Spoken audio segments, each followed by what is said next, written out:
Very good morning, my dear students. So I am back with now new chapter, new lesson. So are you all ready? I hope you are practicing. If you are not practicing, then this class is of no use. Okay. So remember this, please, please, please. I'm not doing anything which is very difficult. Okay, it is very easy. You can easily do it. Please do today's work today only, so that there is no backlog and you don't feel any kind of burden. Already it is very easy and very simple, so there is no burden. But remember to do today's work today only. Is that clear? Okay, fine. So let's start today's chapter.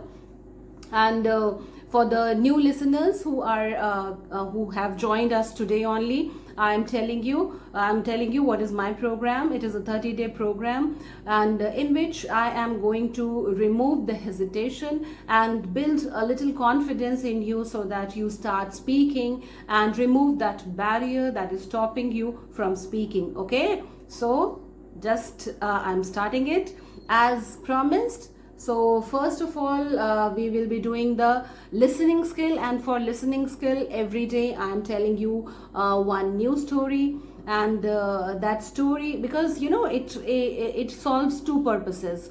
मैं आपको reading skill है तो कुछ भी पढ़ करके सुना सकती हूँ ना, और आपको मैं प्रैक्टिस के लिए दे सकती हूँ. बट हम लोग जब एक स्टोरी करते हैं तो स्टोरी के थ्रू हम लोग एक लेसन भी सीखते हैं. सो ओके, तो मेरा लैपटॉप है यहाँ पे, और इसमें से मैं आपको एक स्टोरी मैं आपको बता रही हूँ. और ये जो स्टोरी है, ये आपको क्या करना है, आपको इसको रीड भी करना है और लिसनिंग स्किल आपको डेवलप करनी है. जब मैं अभी पढ़ने जा रही हूँ वो स्टोरी, तो आपको क्या करना है, वो स्टोरी को वापस से सुनना है, एक बार बिना देख करके, और दूसरी बार फिर आपको देख करके पढ़ना है. तो that will improve your reading skill. Okay, ठीक है. तो आज की जो स्टोरी है वो एक स्ट्रगल के बारे में बता रही है. और ये स्ट्रगल किसका है, कौन कर रहा है ये स्ट्रगल?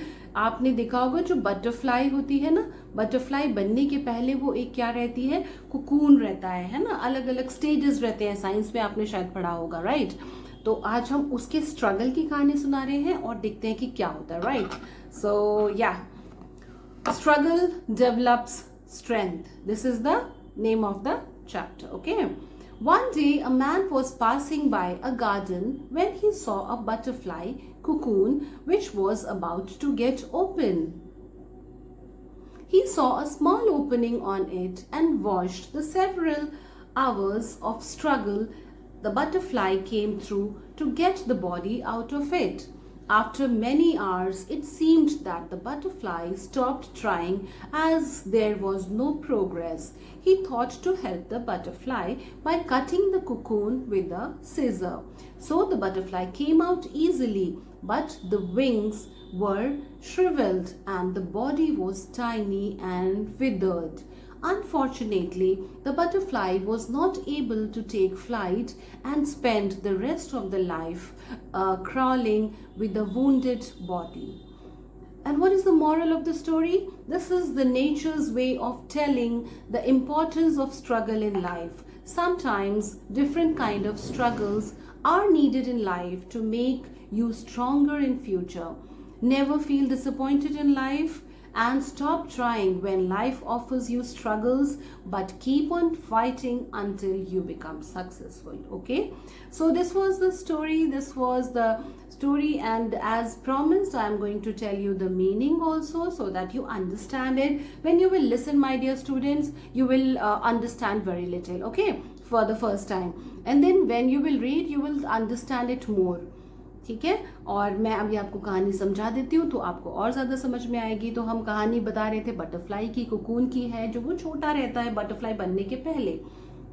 तो क्या होता है, एक कैसे ऐसे शेल टाइप का रहता है, कवरिंग रहता है, जिसके अंदर वो बटरफ्लाई जो है वो पहले कुकून के शेप में रहता है, कुकून के रूप में रहता है, और उसके बाद फिर धीरे धीरे वो क्या बनता है, बटरफ्लाई, है ना. तो जब वो थोड़ा बड़ा हो रहा होता है तो वो अपना जो कुकून होता है, अपना जो वो शेल होता है, उसको वो फाड़ करके उसके अंदर से बाहर निकलता है. तो एक दिन क्या हुआ, एक आदमी ने देखा उसको स्ट्रगल करते हुए कि वो बहुत कोशिश कर रहा था. ऑफ कोर्स वो जब वो उससे बाहर निकलने का जो प्रक्रिया होता है वो बहुत ही स्ट्रगल तो उसमें रहता ही है। तो वो स्ट्रगल कर रहा था, जो बटरफ्लाई है वो कोशिश कर रही थी, बहुत घंटे तक कोशिश करती रही और वो आदमी वहाँ खड़े होकर के देखता रहा। तो आखिरकार जो बटरफ्लाई है वो थक गई, तो थक करके उसने स्टॉप कर दिया स्ट्रगल करना। तो क्या हुआ कि वो आदमी जो है उसको उसके ऊपर बड़ी दया आई, उसने सोचा कि ये बेचारी इतनी परेशान हो रही है तो मैं इसकी हेल्प कर देता हूँ। और उसने क्या किया, उसने उसके जो कोकून था उसको सीजर लिया और उससे काट दिया। अब काट दिया तो उसके अंदर से आसानी से वो जो कोकून है वो बाहर निकल गया, वो बटरफ्लाई जो है छोटी सी वो बाहर निकल गई, लेकिन वो कभी जीवन में उड़ नहीं पाई क्योंकि जो उसके पंख हैं वो मजबूत हुए ही नहीं। जब वो अपना जो नॉर्मल जो नेचुरल प्रोसेस है, अगर वो उस प्रोसेस के थ्रू वो बाहर आती तब उस प्रोसेस में उसके पंख मजबूत हो जाते, जिससे वो उड़ पाती और अपने जीवन को जैसे एक प्यारी सी तितली जो जीती है वैसे जी पाती। लेकिन वो स्ट्रगल नहीं करने की वजह से, या स्ट्रगल जो उसको करना था वो नहीं किया उसने, उस वजह से वो जीवन में कभी उड़ ही नहीं पाई। तो इससे हमें क्या सीख मिलती है? इससे हमें ये सीख मिलती है कि जीवन में स्ट्रगल ज़रूरी होता है। कभी कभी आपको जो चीज़ें बहुत आसानी से मिल जाती हैं वो आप उसकी वैल्यू नहीं करते हैं, तो उससे क्या होता है कि वो चीज़ फिर आपके पास ज़्यादा दिन तक नहीं रहती। लेकिन जो चीज़ आप मेहनत से हासिल करते हैं तो वो आपके साथ बहुत दिन तक चलती है और आपको उसकी क्योंकि कीमत होती है तो आप उसे बड़ा प्रिजर्व भी करते हैं। और स्ट्रगल जीवन में बहुत ज़रूरी है, इससे आपको डेफिनेटली बहुत बहुत मजबूती मिलती है।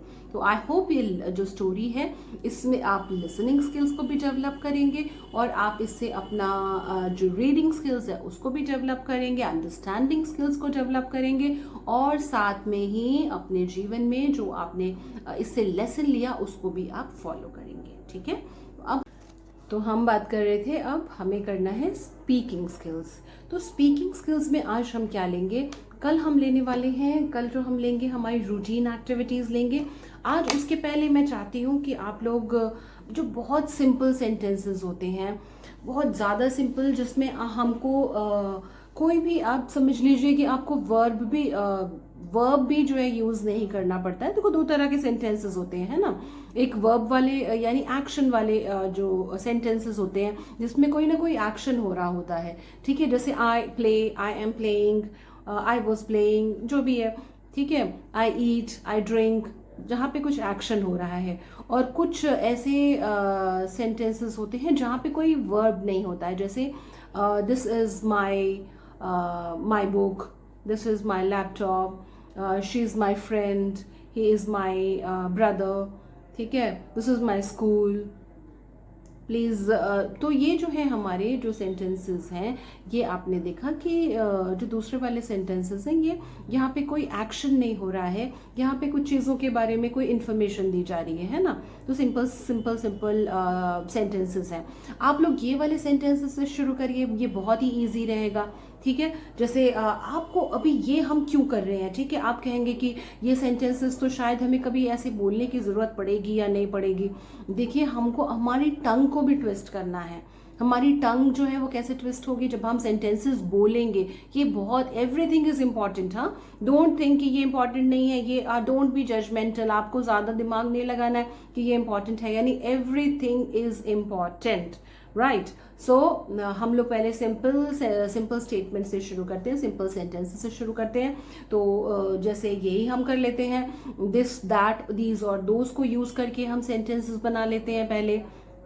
ठीक है बेटा, दिस और दैट हम इंडिकेट करने के लिए इस्तेमाल करते हैं ना, कहीं पे हम नज़दीक में जो चीज़ें हमारी हैं, हम अगर उसकी तरफ दिखा करके हम उसको इंडिकेट करना चाहते हैं तो हम दिस का इस्तेमाल करते हैं, जो हमारे पास नज़दीक में चीज़ है। दीज का हम इस्तेमाल जब हम एक से ज़्यादा चीज़ें होती है, यानी सिंगुलर एंड प्लूरल, सिंगुलर होगा तो दिस एंड प्लूरल होगा तो दैट। ठीक है, तो चलिए हम सेंटेंसेस कुछ बना करके देख लेते हैं। तो यहाँ पर हो जाएगा, this is a pen, this is a pen, okay, this is the cover of my spectacles.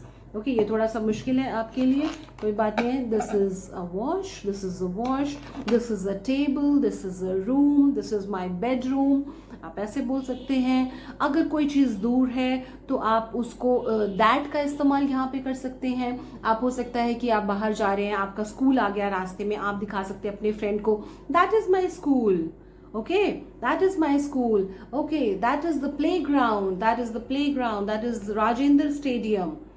आप इस तरह से दिखा सकते हैं। कहीं पे आप रूम ही में बैठे हैं, दूर में कोई चीज़ है तो आप बता सकते हैं that is the kitchen, that is the bathroom. कोई पूछ रहा है आपसे बाथरूम कहाँ है, आप इशारा करके उसको दिखा सकते हैं that is the bathroom, this is the room, this is the kitchen, है ना। तो दिस और दैट का इस्तेमाल आप इस तरह से कर सकते हैं। जो चीज़ आपके नज़दीक में है उसके लिए आप दिस का यूज़ करें सिंगुलर में, और जो चीज़ दूर है उसके लिए आप दैट का इस्तेमाल करें। Very easy, very simple. Please try to speak this that को यूज़ करके आप कम से कम 50 सेंटेंसेस बोलने की प्रैक्टिस करिए, ठीक है। बहुत आसान है। आप अपने जो आपके जो रिलेशंस में हैं उनको भी दिखाने के लिए, बताने के लिए आप कर सकते हैं दिस इज़ माई मदर, या शी ही। यहाँ पे हम प्रोनाउन का इस्तेमाल कर सकते हैं, ठीक है। जब हम पर्सनल प्रोनाउंस का इस्तेमाल कर सकते हैं यहाँ पे, है ना। तो हम बोल सकते हैं कि she is my mother, she is my sister, she is my friend. उसी तरह से he is my brother, he is my father, okay, he is my maths teacher, he is my friend. आप अगर आपका फ्रेंड भी हो सकता है, ही इज़ माई फ्रेंड। तो आपने देखा कि आप ही, शी, इट का इस्तेमाल करके भी, अगर कोई एनिमल है, कोई बर्ड है, कुछ है, तो आप इट का इस्तेमाल कर सकते हैं। दिस दैट हम नॉर्मली चीज़ों के लिए इस्तेमाल करते हैं, ठीक है ना। नाउन्स है, सब नाउन्स के लिए ही हम इस्तेमाल कर रहे हैं, लेकिन जहाँ पे पर्सनल्स थे तो हमने वहाँ पे ही, शी ऐसे पर्सनल प्रोनाउंस का यूज़ किया, है ना। और जब हमको सामान वगैरह के बारे में बताना है तो हमने फिर डेमॉन्स्ट्रेटिव प्रोनाउंस है उनका यूज़ किया। तो ये ज़्यादा तो आपको इसमें नहीं घुसना है, पर्सनल प्रोनाउन ये मैम ऐसे बारी बारी शब्द क्यों बोल रही हैं, that is not your concern. आपको क्या बोलना है वो उसके ऊपर सिर्फ फोकस करिए। दिस दैट को यूज़ करके, दीज दोज को यूज़ करके पहले सेंटेंसेस बोल दीजिए, ठीक है। जो भी वस्तुएं आपको जितनी भी नजर आ रही हैं अपने आजू बाजू, this is the fan, this is my bedroom, this is my bed, this is my pillow, ठीक है। तकिया जो है उसको पिल्लो बोलते हैं, okay. This is my new bad sheet, okay, this is my globe, this is my English book, this is my charger, this is my laptop, this is my diary, this is my chair, okay, this is my belt, this is my beautiful wall, whatever you want to say। आप आराम से this को use करके देखिए, आपकी टंग twist होना important है। अभी आप इंग्लिश का एक भी शब्द नहीं बोलते हैं, आप जब ये बोलने लग जाएंगे, लगातार बोलना है। लगातार बोलने से क्या होगा बेटा, एक बार तो आप बोल देंगे, उसमें कोई मुश्किल बात नहीं है। आप ऐसे बोल देंगे this is my class room, this is a room, this is my bedroom, this is my drawing room, and this is my computer, this is my computer table, this is my study table. एक बार अगर बोलना होगा आप बोल सकते हैं, लेकिन अगर एक साथ बोलना होगा तो टंग को अगर आदत नहीं है तो उसको दिक्कत होगी। तो इसीलिए आपको ये बोलना है 10 मिनट तक लगातार, 15 मिनट तक आप इस टाइप के सेंटेंसेस बोलते रहिए, बिल्कुल सिंपल वाले सेंटेंसेस, ठीक है। आपने बता दिया I am a girl, I am a obedient girl. आप अपने बारे में कुछ खास बात बता सकते हैं। आई एम अ गर्ल, तो वो तो सबको पता चल रहा है, दिखाई दे रहा है कि आप गर्ल हैं। I am a good girl, अगर आप ज़्यादा भारी वर्ड्स नहीं अभी यूज़ कर सकते हैं तो I am a good girl, I am a pretty girl, I am a beautiful girl, है ना। आप अपनी बहन के को भी आप बोल सकते हैं you are a beautiful girl, you are very sweet, है ना। आप इस तरह से भी बोल सकते हैं। तो ये देखो बिल्कुल सिंपल छोटे छोटे सेंटेंसेस हैं जिसको आपको बोलने की प्रैक्टिस करनी है, ठीक है। तो आपने अभी दिस का भी यूज़ कर लिया, दैट का भी यूज़ कर लिया। फिर दीज और दोज जो होते हैं वो क्या करने के लिए होते हैं, प्लूरल के लिए हम यूज़ करते हैं। सेम जो चीज़ें नज़दीक में रहेंगी लेकिन एक से अधिक रहेगी तब हम दीज का इस्तेमाल करेंगे, दीज का, THESE, ठीक है बच्चे। बहुत सारे बच्चों को मैंने देखा है कि वो लोग दिस और दीज दोनों को एक ही जैसे पढ़ते हैं, दिस, उनके लिए दोनों ही चीज़ दिस है। तो this, THIS this, THESE these, okay. This and these दोनों में फ़र्क है, ओके फाइन। चलिए, तो दीज जो मेरे पास में बहुत सारे, these are my books, these के साथ आर लग जाएगा, प्लूरल है क्योंकि। These are my books, okay, these are my pens, these are my color pencils, these are my sketch, these are my books, okay, these are my friends। अगर बहुत सारे आपके दोस्त भी खड़े हैं तो आप किसी को बता रहे हैं तो दो these are my friends, ठीक है। उसी तरह से दोज, जो चीज़ें दूर हैं, आपसे पास में नहीं है, दूर है, तब आप दोज का इस्तेमाल कर सकते हैं ना। दोज आर द न्यूली, अच्छा बड़े सेंटेंस नहीं बोलना, ठीक है। दोज आर न्यू क्लासरूम, ऐसे आपके स्कूल में हो सकता है कुछ नया कंस्ट्रक्शन हुआ है तो आप बताएं those are new classrooms. Okay, those are beautiful flowers, कहीं पे आपने सुंदर फूल देखे, आप उसकी तारीफ कर रहे हैं, दोज आर ब्यूटिफुल फ्लावर्स। ठीक है बेटा, तो ये सिंपल सिंपल सेंटेंसेस। आप इसमें एक और अगर एडजेक्टिव जोड़ देंगे तो थोड़ा सा और बड़ा सेंटेंस हो जाएगा। जैसे मैंने बोला, अगर बोलते हैं हम दोज आर फ्लावर्स, अब हमने बोला दोज आर ब्यूटिफुल फ्लावर्स, ठीक है। तो ये हो गया इस तरह से। तो दिस दैट दीज दोज को यूज करके आप सेंटेंसेस बोलेंगे, और ही शी इट को यूज करके he is my brother, he is my friend, he is my maths teacher. उसी को आप नेगेटिव आराम से कर सकते हैं, है ना। जो भी सेंटेंसेस आपने, this is my mobile, this is not my mobile, this is my pen, this is not my pen, this is my laptop, this is not my laptop, that is my book, no that is not my book, no that is not my watch, no that is not my sketch pen. Okay, तो आप इसको negative भी sentences साथ में बोल सकते हैं। तो इजी है, आप लोग कर लेंगे। मैं कोशिश करूंगी साथ में कि मैं किसी तरह का पीडीएफ जो है इन सेंटेंसेस का आपको दे दूं। वैसे ये बहुत इजी हैं, इसके लिए आपको कोई ज़्यादा मेहनत करने की ज़रूरत नहीं, आपको इसके बारे में पता है, बस आपको प्रैक्टिस करना है, ठीक है। दूसरी बात है, एक और चीज़ हम जो कर सकते हैं बेटा, एक है ना, बहुत ही ईजी होता है, आई लाइक करके ना, आई लाइक वाले भी सेंटेंस मुझे पसंद है कि आप इसको यूज़ करके भी इंग्लिश आसानी से, मतलब कुछ सेंटेंसेस बोल सकते हैं। I like to play, I like to watch movie, I like my pen, I like to eat Maggi, है ना। तो ये भी बहुत ही इजी है। और आपको कुछ है, I like Shahrukh Khan, I like Deepika Padukone, I like से भी बहुत सारे सेंटेंसेस आप बना के कर सकते हैं। आई वॉन्ट से भी, वॉन्ट मतलब चाहना, उसको यूज़ करके भी आप बहुत सारे सेंटेंसेस बना सकते हैं। I want new dress, I want a new mobile, I want to eat Maggi. हाँ, बच्चे लोगों को मैगी पसंद है, इसलिए मैगी मैं बार बार बोल रही हूँ। हाँ, मैगी बड़ी अच्छी चीज़ नहीं है, तो मैगी को ज़्यादा नहीं खाना है। I want to eat biryani, I want to eat samosa, ठीक है। ये ऐसे भी वांट को यूज़ करके आप बोल सकते हैं। अच्छा, कभी आप क्लासरूम में आप गिव एंड टेक को यूज़ करके कुछ सेंटेंसेस आप बोल सकते हैं। इनिशियली अभी जैसे स्टार्टिंग के डेज हैं, कभी कभी आप जब अपनी क्लास में जाएं तो गिव एंड टेक को यूज़ करके बहुत ही, मतलब कि आपको ऐसे सेंटेंसेस बोलने के मौके मिलेंगे। जैसे कि आपको पेन का ज़रूरत है, तो please give me your pen, please give me a pen, ठीक है। आप ऐसे बोल सकते हैं, please give me a pen. अगर कोई आपसे मांगे तो आप बोल दो प्लीज टेक इट, ठीक है, प्लीज टेक इट।